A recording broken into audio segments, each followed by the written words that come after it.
Akan saya sampaikan pada siang ini karena kawan-kawan kita fokus kepada suatu tujuan, tetapi kita lupa orang di sebelah kita, orang di sebelah kanan kita melakukan penetrasi, penggerdilan, pemecah belahan terhadap satu dengan yang lain. Intinya itu saja, bahwa mereka selalu memecah belah, main belakang, dan membisik-bisikan fitnah. Jadi kalau menyebut Jakarta, ini pasti kejahatan yang sempurna. Mula-mula saya tersinggung, merasa dilecehkan oleh orang Korea, terutama oleh sutradara ini. Tetapi setelah kita kaji, bahwa semua kejahatan di Jakarta memang sempurna. Pembantaian, kematian 800 lebih ketua PPS, nggak ada jejaknya. Utang 8.000 lebih triliun dipakai apa nggak tahu, nggak ada jejaknya. Tempo hari waktu Covid ada ratusan triliun juga nggak jelas. Ada pembantaian semua hilang. Kejahatan kita sempurna. Nah pertanyaannya adalah, apakah kita mau melihat bangsa ini senantiasa di bangsa ini, di negara ini kejahatan sempurna? Menurut saya harus dihentikan. Dihentikan kita mulai dengan mengadili Joko Widodo. Mas Doni, silakan ke depan. Mas Doni ini adalah ketua harian FTA, Forum Tanah Air, yang acaranya keren sampai digeruduk preman di Hotel Grand Kemang. Sini, ya diinjak aja. Ya, baik, makasih. Assalamualaikum warahmatullahi wabarakatuh. Bapak Ibu sekalian, dari pembicara tadi sudah cukup banyak mengenai berbicara tentang Jokowi dan Gibran, tetap kita akan teruskan. Tetapi saya akan membahas, menyampaikan salah satu persoalan yang cukup penting bagi pergerakan kita. Salah satunya adalah ada penetrasi untuk mengecilkan pergerakan kita. Saat ini saya menghimpun dari beberapa pergerakan, ada kegundahan, ada ketakutan, ada kegalauan bahwa pergerakan kita telah dipenetrasi. Kita bisa lihat dari kelompok kita selalu diserang. Ini bukan persoalan FTA, tapi ini persoalan lebih besar daripada FTA. Apa sih FTA? Nggak terlalu besar. Yang lebih besar adalah pergerakan kita sedang akan dikecilkan dan dikerdilkan. Dengan cara apa? Menyebar fitnah. Masuk ke sana sih. Tetapi alhamdulillah setelah kami keliling, para tokoh bangsa, Pak Modric dan lain-lain itu sudah sangat paham gerakan-gerakan ini sudah akan kita awasi dan akan kita isolir. Mereka membuat eksklusif, mereka membuat suatu hal yang orang lain tidak bisa masuk. Mereka memasukkan kepada berita-berita, membuat fitnah, membuat satu dengan yang lain terpecah belah. Ini adalah sesuatu yang sangat tidak kentara, tetapi berada di kita. Kita harus sering melihat ke kanan dan ke kiri siapa teman kita. Apa yang mereka lakukan, apa yang mereka kerjakan, tujuannya apa. Itu yang akan saya sampaikan pada siang ini. Karena kawan-kawan kita fokus kepada suatu tujuan, tetapi kita lupa orang di sebelah kita, orang di sebelah kanan kita melakukan penetrasi, penggerdilan, pemecah belahan terhadap satu dengan yang lain. Intinya itu saja, bahwa mereka selalu memecah belah, main belakang, dan membisik-bisikan fitnah. Itu cirinya. Sehingga apabila kita ajak berbicara tidak berani. Jadi kawan-kawan kita mesti melihat pergerakan ini sudah mulai dilihat jadi ancaman rezim, sehingga perlu ini dikecilkan, perlu ini dihanguskan. Sementara itu, dan saya menyampaikan bahwa apabila dari tokoh dan aktivis ada yang berkhianat terhadap umat dan bangsa, semoga Allah melaknat. Terima kasih. Assalamualaikum warahmatullahi wabarakatuh. Ini lain sendiri pidatonya. Orang bilang Fufu Fafa Mulyono, dia ditujukan kepada yang berkhianat, tapi di antara kita ya. Bila perlu kita kejar koruptor ke Antartika. Padahal dia salah ngomong, ke antar kita katanya, antara kita. Ya, saya tadi janji dengan Bung Adi Masardi. hanya diperbolehkan baca puisi. Kalau tidak baca puisi, nggak apa-apa juga. Minum dulu.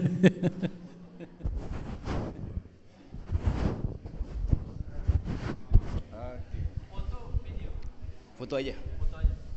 Baik, assalamualaikum warahmatullahi wabarakatuh. Ibu-ibu, bapak-bapak, para tokoh pejuang yang istiqomah, dan saudara-saudara sebangsa setanah air di mana saja berada.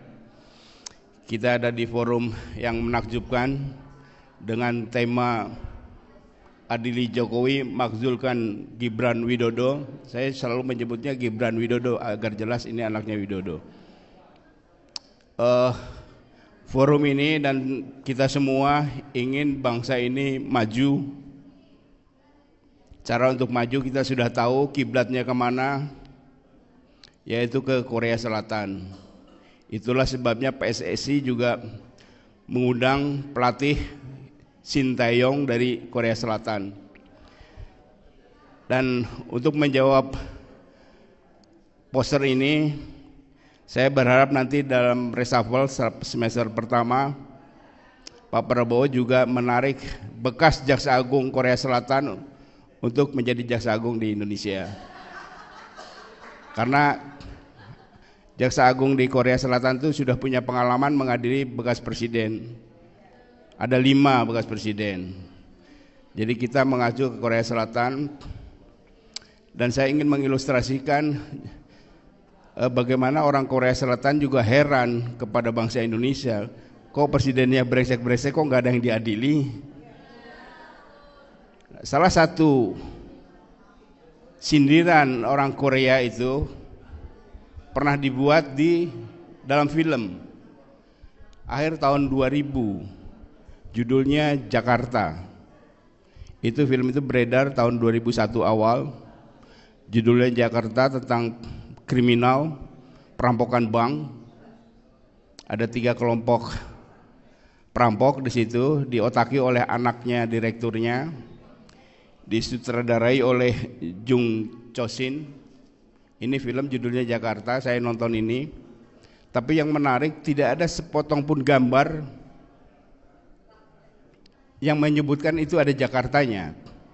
Setelah selesai film, perampokan sukses, terus salah satu pesuruhnya itu yang membeli tiket itu, para perampoknya sudah ada di Seoul, di airport, membeli tiket Jakarta. Kemudian ketua gengnya, ketua perampok itu yang anaknya anaknya presiden direkturnya itu mengatakan, kamu tolong, kenapa Jakarta? Siapa yang mau ke Jakarta? Loh, tadi katanya ngomong soal Jakarta. Dan ternyata dia jelaskan bahwa Jakarta itu, kamu bodoh. Jakarta itu kata sandi untuk perfect crime. Jadi kata sandi untuk perampokan itu Jakarta. Itu untuk kata sandi perfect crime. Dan menurut sutradaranya, ini yang menarik, bahwa kata sandi ini sudah terkenal di dunia kriminal Asia Tenggara. Jadi kalau menyebut Jakarta, oh ini pasti kejahatan yang sempurna. Mula-mula saya tersinggung, merasa dilecehkan oleh orang Korea, terutama oleh sutradara ini. Tetapi setelah kita kaji, bahwa semua kejahatan di Jakarta memang sempurna. Pembantaian, kematian 800 lebih ketua PPS nggak ada jejaknya. Utang 8.000 lebih triliun dipakai apa nggak tahu, nggak ada jejaknya. Tempo hari waktu Covid ada ratusan triliun juga nggak jelas. Ada pembantaian semua hilang. Kejahatan kita sempurna. Nah, pertanyaannya adalah, apakah kita mau melihat bangsa ini senantiasa di bangsa ini, di negara ini kejahatan sempurna? Menurut saya harus dihentikan. Dihentikan kita mulai dengan mengadili Joko Widodo, memakzulkan Gibran. Kalau versi Korea, setelah dimakzulkan itu pasti diadili, kemudian dihukum, untuk menjelaskan kepada bangsanya bahwa siapapun yang melakukan tindak pidana ada hukumannya, ada pidananya. Nah, Itu sebabnya saya percaya bahwa dalam pidato pelantikannya Prabowo tanggal 20 Oktober itu yang patriotis, saya masih yakin, saya percaya kepada Gus Dur karena Gus Dur pernah memuji Prabowo sebagai tokoh paling ikhlas, pemimpin paling ikhlas. Dan Prabowo ini seorang patriot. Begitu Pak Sugeng Waras ya, seorang patriot. Makanya kabinet Prabowo yang menteri-menteri yang dipilih langsung oleh dia adalah para patriot, bukan menteri idiot. Ada jelas bedanya menteri patriot dan idiot. Misalnya Menteri Keuangan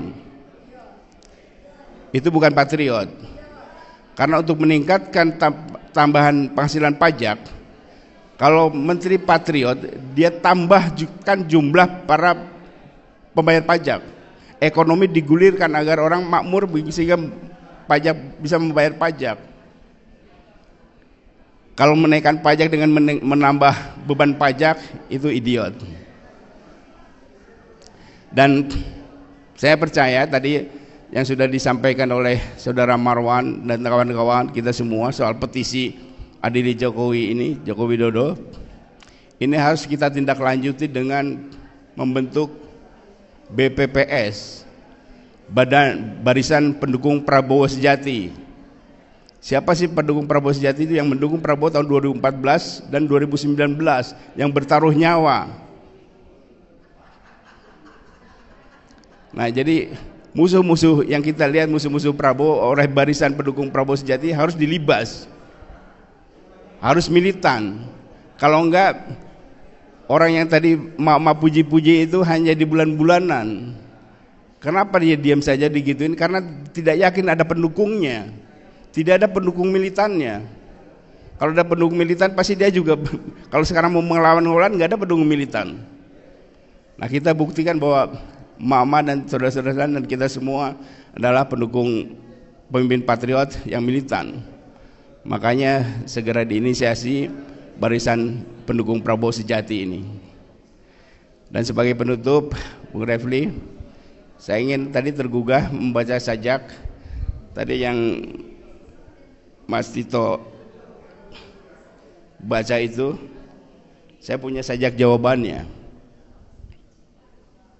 Ini tentang burung pipit yang oleh para profesor, para intelektual dibawa ke istana, berharap jadi Raja Wali.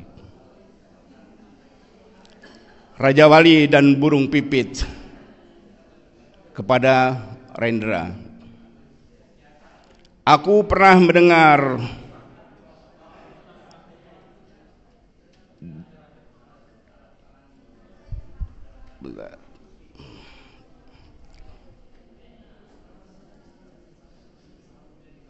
burung pipit dan Raja Wali kepada W.S. Rendra. Aku pernah mendengar dari dalam penjara engkau berseru, sebuah sangkar besi tidak bisa mengubah Raja Wali menjadi seekor burung nuri. Tapi aku juga pernah menyaksikan para cendik pandai dan profesor dari universitas-universitas kesohor di antara kerumunan massa yang tolol mengarak burung pipit yang dijaring di pematang sawah, dilepaskan di halaman istana, dan mereka percaya burung pipit itu akan berubah menjadi Raja Wali. Sungguh mereka lupa demokrasi memang bisa mengubah segala sesuatu sesuai kehendak rakyat. Tapi demokrasi tak pernah bisa mengubah burung pipit jadi Raja Wali. Penjaga langit tempat para pendiri bangsa menggantungkan cita-cita kemerdekaan. Sekarang aku sedang menyaksikan burung pipit hanya bisa bercicit cuit, sedang burung-burung kondor di sekelilingnya asik mencabik-cabik bangkai dalam pesta yang akan segera usai. Terima kasih. Wassalamualaikum warahmatullahi wabarakatuh. Terus ada tambahan Bu Refli, ini tadi gadis Sarifah itu memang sepupu saya. Dia menyebut saya itu Mas karena lebih itu. Ini dari Jatibarang. Saya waktu kecil sering ke rumah beliau, tapi dia sukanya ngasih yang dingin-dingin. Kalau ngasih kopi, kopi dingin. Kasih mangan, mangan dingin. Nyambut dingin. Jadi orang jadi barang Cirebon itu senang yang dingin-dingin. Ngerokok pun ngerokok dingin. Ngerokok dingin. Terima kasih. Wassalamualaikum warahmatullahi wabarakatuh. Waalaikumsalam warahmatullahi wabarakatuh. Jadi Mas Adi ini 21 Mas ya? Kali panggil Mas tadi sama yang 18 tahun.